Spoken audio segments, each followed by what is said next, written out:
দেখুন আমি সবগুলো বিপিএল কভার করেছি। মানে আমার ক্যারিয়ারে আমি ১২ সাল থেকে শুরু করে এখন পর্যন্ত কভার করছি। কখনো দেখিনি এমন। আমার লাইফে আমি দেখিনি। অনেক সিচুয়েশন গেছে, নির্বাচন হয়েছে, করোনা এসেছে, করোনা চলে গেছে। কিন্তু এমন অবস্থা আমি দেখিনি। আমি আসলে সত্যি এটা নিয়ে আমিও হতাশ হয়েছি। সুতরাং আমার মনে হয় এই গণমাধ্যম কর্মীদের কাজের ক্ষেত্রে বাংলাদেশ ক্রিকেট বোর্ড এখন পর্যন্ত যেভাবে ব্যবস্থাটা করে রেখেছে, যে একটা কালো পর্দা দিয়ে ঢেকে রেখেছে, এটা আসলেই গ্রহণযোগ্য না। কেউ আসলে সহজভাবে নিতে পারবে না। এটা কিন্তু বিসিবিরই প্রসার এবং বিসিবির এই প্রসার বিপিএলেরই প্রসার। প্রচারই প্রসার একটা কথা আছে না? কিন্তু সেই পথটা যদি বিসিবি বন্ধ করে দেয় তাহলে মানে সেটা আসলে আমার কাছে বিষয়টা কন্ট্রোভার্সিয়াল বা কন্ট্রাস্টেড মনে হচ্ছে। গণমাধ্যম কর্মীরা যদি বিপিএলে যেসব ফ্র্যাঞ্চাইজ খেলছে তাদের ক্রিকেটারদের অনুশীলনের ছবি ঠিকমতো অ্যাটলিস্ট নিতে না পারে, যেদিন থেকে অনুশীলন শুরু করেছে, তাহলে আমার এই বিপিএলের প্রসারটা কিভাবে হবে?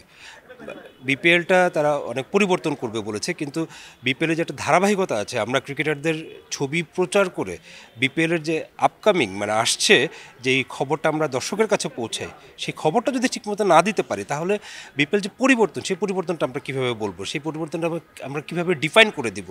সুতরাং আমার মনে হয় এই গণমাধ্যম কর্মীদের কাজের ক্ষেত্রে বাংলাদেশ ক্রিকেট বোর্ড এখন পর্যন্ত যেভাবে ব্যবস্থাটা করে রেখেছে, যে একটা কালো পর্দা দিয়ে ঢেকে রেখেছে, এটা আসলেই গ্রহণযোগ্য না। কেউ আসলে সহজভাবে নিতে পারবে না। তাহলে আমাদের প্রচার যদি না করতে পারি, গণমাধ্যম কর্মীরা যে বিপিএলের ফ্র্যাঞ্চাইজিরা তাদের অনুসরণ শুরু করেছে, তাহলে আমরা এটার কোনো প্রসারও যেমন হবে না, তেমনি বিপিএলে যে তারা পরিবর্তনের কথা বলছে সেটাই বা প্রচার হবে কীভাবে? মনে হচ্ছে এখানে সমন্বয়হীনতার অভাব আছে। এখানে সমন্বয় নেই। বাংলাদেশ ক্রিকেট বোর্ডের সাথে যেমন ফ্র্যাঞ্চাইজিগুলোর সমন্বয় নেই, তেমনি ফ্র্যাঞ্চাইজিগুলো কি চায় সেটাও বাংলাদেশ ক্রিকেট বোর্ডের কাছে তারা পৌঁছাতে পারেনি, বা বাংলাদেশ ক্রিকেট বোর্ড কী চায় সেটাও তারা ফ্র্যাঞ্চাইজির কাছে আসলে বলতে পারেনি। সমন্বয়হীনতাই এখানে মূল কারণ আমি বলবো। আর এই সমন্বয়হীনতা যদি না থাকে, এই সমন্বয়হীনতা যদি থাকে, তাহলে কিন্তু বাংলাদেশ ক্রিকেট বোর্ড যেই কথাটা বলছে যে তারা প্রচার চাচ্ছে বা পরিবর্তনের মাধ্যমে তারা প্রচারটা চাচ্ছে, তাহলে কিন্তু সেটা সম্ভব না। দেখুন আমি সবগুলো বিপিএল কভার করেছি। মানে আমার ক্যারিয়ারে আমি ১২ সাল থেকে শুরু করে এখন পর্যন্ত কভার করছি। কখনো দেখিনি এমন। আমার লাইফে আমি দেখিনি। অনেক সিচুয়েশন গেছে, নির্বাচন হয়েছে, করোনা এসেছে, করোনা চলে গেছে। কিন্তু এমন অবস্থা আমি দেখিনি। আমি আসলে সত্যি এটা নিয়ে আমিও হতাশ হয়েছি।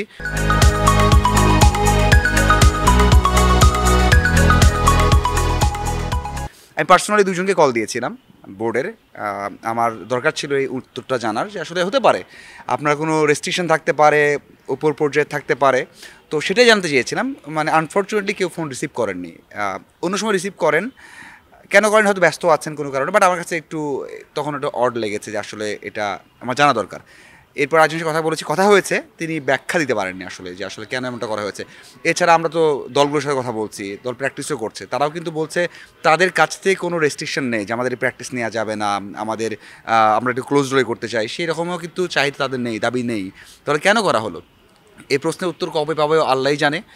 তবে এটা ঠিক যে আমাদের জন্য এটা খুবই একটা বড় একটা বাধা। আমরা যারা টেলিভিশন মিডিয়াতে কাজ করি, যে আমরা ভিজুয়াল মিডিয়াতে কাজ করি, তাদের জন্য তো এটা মানে হতেই পারে না। এটা আসলে মেনে নেওয়া যায় না। আমি কখনোই দেখিনি, বললাম তো। এই জন্য আমি হতাশ।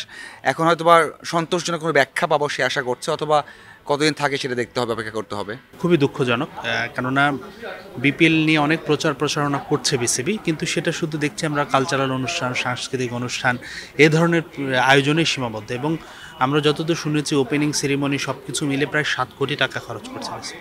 কিন্তু বিসিবির এটা হয়তো ভুলে যাচ্ছে যে বিপিএলটা কিন্তু মাঠের খেলা। এটা মাঠের বাইরে সঙ্গীতানুষ্ঠান বা কনসার্টের মধ্যে সীমাবদ্ধ নয়। দর্শকরা যদি, আমরা যে গণমাধ্যম কর্মী যারা কাজ করি, অনুশীলনের ফুটেজটা আমাদের কাছে গুরুত্বপূর্ণ আমাদের জন্য, সেটা ঠিক আছে, কিন্তু এটা তো দর্শকের কাছে পৌঁছাচ্ছে। একটা দর্শক যখন দেখছে যে একজন বিদেশি ক্রিকেটার বা শন টেট ফর এক্সাম্পল এখন আছেন, তিনি কীভাবে কোচিং মেথডটা করছেন, তাদের একটা প্রিয় প্লেয়ার লিটন দাস যখন মাঠে নামবেন কীভাবে করছেন, কিংবা তামিম ইকবাল মাঠে কী করছেন, সেই ফুটেজটা যদি আমরা সঠিকভাবে দেখাতে না পারি, দর্শক তো খেলাটার সাথে এঙ্গেজ হতে পারবে না। তো এটা তো মানে অন্যভাবে যদি আপনি চিন্তা করেন, এটা কিন্তু বিসিবিরই প্রসার এবং বিসিবির এই প্রসার বিপিএলেরই প্রসার। প্রচারই প্রসার একটা কথা আছে না?